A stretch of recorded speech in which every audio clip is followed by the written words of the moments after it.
श्रियकान्ताय कल्याणनिधये निधयेऽर्तिनाम् श्रीवेङ्कटनिवासाय श्रीनिवासाय मङ्गलम्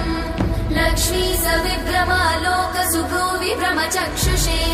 चक्षुषे सर्वलोकानां वेङ्कटेशाय मङ्गलम् श्रीवेङ्कटाद्रिशृङ्गाग्रमङ्गलाभरणाङ्गये मङ्गलानां निवासाय श्रीनिवासाय मङ्गलम्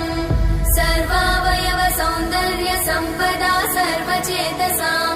सदा सम्मोहनायास्तु वेङ्कटेशाय मङ्गलम् नित्याय निरवध्याय सत्यानन्दचिदात्मने सर्वान्तरात्मने श्रीमद् वेङ्कटेशाय मङ्गलम् स्वतः सर्वविदे सर्वशक्तये सर्वशेषिने